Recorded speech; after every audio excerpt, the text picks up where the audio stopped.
So the new Rurouni Kenshin anime is finally dipping its toes into the portion of the series where I think it starts to really ramp up. This episode in particular adapts chapters 9, 10, and 11 of the manga, and just kind of flipping through once again, I just got to give credit to this new anime series for kind of following the manga as authentically as they possibly could, not adding in any filler scenes or filler characters or anything like that, and truly giving us like a fully well-rounded page-by-page adaptation of the manga, which is pretty much more than anybody could ever ask for. I've seen a lot of anime series created by manga that I love that just have not been able to follow it through, or just have looked atrocious, or just have not done the right things with it. So regardless of how you feel about the new animation style, I know that is still a little bit rocky back and forth as to like how we feel about it. Obviously, I'm always going to prefer the gritty, hand-drawn 90s style, but I think that this anime has at least proven itself so far to me that I can dig the animation style. I can vibe with it enough that it's not ruining the entire series for me at all. So decent animation style combined with following the manga through. The music, I think, is getting better. I think as we get more intense, more dramatic scenes, more emotional scenes, I think the music is getting better. Again, not as good as the 90s series, but I think that if we continue this forward, I think there's good things in the future. Now, I know I said in the last episode that was going to be kind of the make it or break it for me, whether or not they were able to pull off the aspects of Sanosuke's history and how they pulled off that fight scene between Kenshin and Sanosuke, if I was going to trust this anime moving forward. And that was true to an extent, but the real testament, that was like the prelude. That was like the training levels. That was a tutorial, all right? The real testament will be the next episode of Kenshin. It'll be the confrontation between Kenshin and Janae. That will be the actual true testament of whether or not how much confidence I'm going to give in this anime, if they can pull off the emotional beats, if they can pull off the action sequences, if they can pull it off in its entirety. I'm not going to spoil what happens coming up, but I will tell you that it is really awesome, and it is actually very, very important to both Kenshin's character and the future of the series. So that'll be the next episode if they can pull it off or not. It's also interesting that if you compare the new anime series to the 90s version, so far the episodes have pretty much lined up almost identically. Now, there are things that the anime series did a lot differently. It added in filler characters like Dr. Gensai and his granddaughters, which I do miss them a little bit. I'm not going to lie. They were nice, kind of like, heartwarming characters of the 90s series, but they are anime only. But they took those out, and they've been following the manga more accurately. But the 90s anime series doesn't really delve into a ton of filler until after a good way in. There's some filler in season 1, there's none in season 2, and then season 3 is all filler. So it's kind of this mixed bag of what you get. But if you compare this episode 6 to the 90s episode 6, it's pretty much beat by beat exactly the same. They chose to begin the episode and end the cliffhanger in the same exact spot. So really right now it's kind of just like watching a remake of the 90s. Like, I know it is technically a remake, but like, we haven't gotten to a point where they've been able to even differentiate the number of episodes, right? It won't be until, I think, after the Janae portion that the episode numbering will get a little bit different as far as, like, the events that we're watching. And I can imagine that episode 7 will probably be pretty much just like the 90s episode 7. So that is also interesting. There's one thing that the 90s one did better, I think, in this version that made me laugh, is that when Kaoru shows up behind Kenshin where he's sitting next to the river, he actually unclicks his sword, and when he finds out it's Kaoru, he gets like shocked, and the sword comes down and clamps his finger, and like blood spurts out of his hand because he like pinched his thumb. I don't know. I always thought that was really funny, and they didn't do it here. Getting into the meat and story of this episode, there is a serial killer on the loose that they have codenamed Kurogasa, who is actually this guy named Janae Udo, who is this like psychopath murderer who is going around and basically telling people that, hey, I'm going to kill this very important political figure. I'm going to give you a chance to stop me. And he just goes in and kills everybody anyways. He is really, really good at what he does. He is a Hitokiri. He's an assassin, and he's really fucking good at it. And he's going against the imperialists, which of course, again, is the side that Kenshin fought on in the war,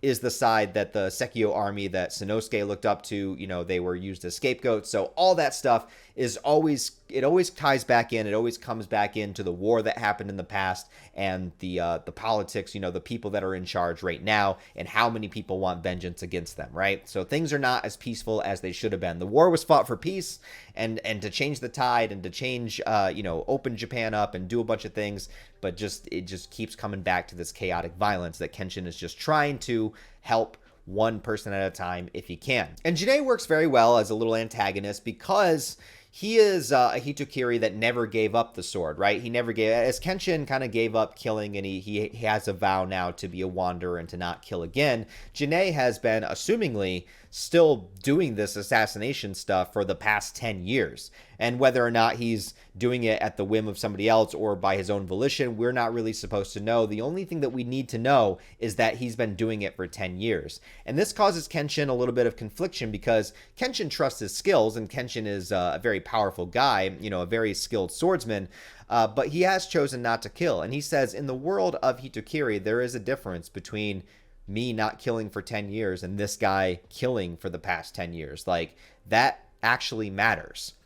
It's your willingness to do it. It's how much confidence you have in doing it. It's the level of experience you have in doing it. And also just that bloodlust and that desire, that kind of like dehumanization that you have from people when you're able to continuously do this, where Kenshin has been, a lot more passive, a lot more kind of like a protector of sorts, where he's kind of stopped, towing that line between being able to dehumanize somebody to the point where he could actually murder them. He doesn't really do that anymore, where this guy, it just is what it is. He jumps into this room to kill this politician, and he just decides he's going to kill everyone else anyways, just for the fun of it. So there's like a big difference there between their worldviews and what they've been doing for the past decade. There's also Janae's ability called the Shino Ippo, and I love this so much because what you'll find with Kenshin and its Kenshin's power system and its action sequences are all like, it doesn't have, like, Kenshin doesn't have ki like in Dragon Ball. It doesn't have nen in like Hunter x Hunter. It doesn't have alchemy like in Full Metal Alchemist. Kenshin just has swordsmanship. So these characters, kind of defy the laws of physics, obviously, when it comes to their fighting and swordsmanship skills, but it's supposed to be grounded enough that there's a reason why these things are happening, right? If they explain the physics well enough, we can buy into it, we can go into that suspension of disbelief, and we can just believe that Kenshin is really fast, really acrobatic, and a bit stronger than the average person. But when it comes to specific techniques and ideas like the Shino Ippo, I love the way that Kenshin tackles it because it shows it in a way that there's not supposed to be anything supernatural happening here. So basically, Janae looks at somebody, eye to eye, and kind of like sends out this, it feels like this pulse of energy that terrifies them to the point where they can't move, that they're paralyzed. Now, it's called the Shino Ippo. It's called like a spell. Like he's doing a spell on somebody, but it's not actual magic. It's not actual, supernatural anything. It's literally like supposed to be Janae's just innate swordsman spirit, his energy, the fact that he is that murderous person, the fact that he has killed people for 10 years straight, the fact that he does have such conviction with his sword that he can look at you.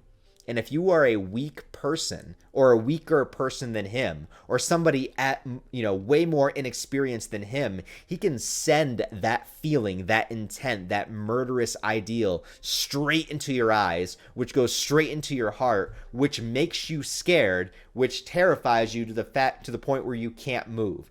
So they explain it in like this, spiritual swordsmanship kind of way.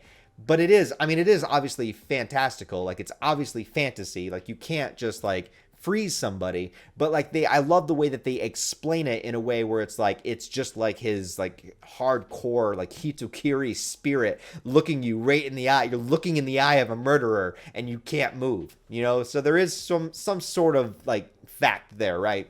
A little bit. You'd be like, it's fight or flight. But, like, it just makes you fright. Like, that's it. you know? And if you are somewhat strong enough to rise to meet him, like Sanosuke did, which surprised him, Sanosuke was still able to move. And when he tried it on Kenshin, Kenshin just immediately just bam, just like he just did like a light, you know, anime yell, and then just totally got rid of the spell. Like doesn't even work on him whatsoever. Just like get the fuck out of here with that shit, you know? So I love the way that it explains that. I love the way that they do it. It's just one of my favorite things about the series. But yeah, but then we lead into our cliffhanger. So Janae sees that Kenshin is here. He knows that he's the Batosai, so he decides to change his target and says that you are actually going to be my next victim. You that represent, you know, the imperialists, that represent everything that I'm against anyways. I'm going after you next. And he does some research, and as Kenshin tries to distance himself from his friends, knowing that, you know, I'm facing this guy that has been murdering for 10 years, I really gotta, like, I can't be worrying about protecting anybody else. I can't be worrying about, you know, he still has his vow to not kill, but he's like trying to distance himself from people, trying to get more back into that, you know, Batosai version of himself in order to face this threat. Not to the point where he would kill, but to the point where, like, I'm not distracted by these, you know, the things that give him like googly eyes and, you know, Kaoru's cooking and all that stuff. So he tries to distance himself, but Kaoru, of course, runs after him because she's a quality woman that we all wish we had a Kaoru in our lives. And, you know, she understands when she talks to him, but she says, all right, well, here's this. I'm going to give you this, the ribbon that I have so that you have to return it to me afterwards. So I'll let you go. I'll let you do your thing. But this is just like an incentive for you to, one, not die, and two, to come back to us, to come back and be the Kenshin that we know. We don't know the Batosai version. We know this other version, and we like him. We want him back. But, of course, as the river flows, Janae goes by on the boat, grabs Kaoru, has her as captive, and is trying to bring out the true Batosai in Kenshin, trying to bring out that murderous intent, trying to fight the man that is the legend, right? The legend of Batosai. So we have the cliffhanger where Kenshin was going to go face him alone, but now he's going to have the leverage of Kaoru. So I thought it was great. I love the Janae segment of the manga and of the original anime, and really for me, this episode, and for all Kenshin fans, if you're new to Kenshin, I won't spoil anything, but like for Kenshin fans, we know that this episode is the setup for the next episode, which is like where it all comes down to. I also thought it was interesting that the anime did not show any scenes from the next episode. There was no tease, there was no preview, which makes me even more hyped because they know. And I like that because they didn't show any preview because they know how important the next episode is. So they're not like, they don't want you to see it. They don't want you to see it yet. They want you to wait. And I like that. I appreciate that. Anyways, guys, I like this episode. I dug it, but obviously it's just a precursor to the next one, so I'm excited to see how they handle the confrontation. So what do you guys think? Did you like this episode? Did you not like it? How do you feel it compares to the 90s version? How do you feel it compares to the manga? All that stuff. And for anime onlys, people that are experiencing Kenshin for the first time, how did you enjoy the introduction of Janae? He's like one of the first actual antagonists that can fight Kenshin. So how did you guys feel about him? How did you guys feel moving forward? What do you think is going to happen? All that kind of stuff. So let me know what you guys think in the comments. As always, guys, thanks for watching this video. Go ahead and give it a like and a comment because that will help it out in the algorithm. And if you want to support the channel on a deeper level, I do have my Patreon, channel memberships, merch store, and all the various social media links where you can follow me, Twitter, Instagram, or X Instagram. I don't know. All that is linked down below. Thanks for watching, guys. I'll talk to you next time.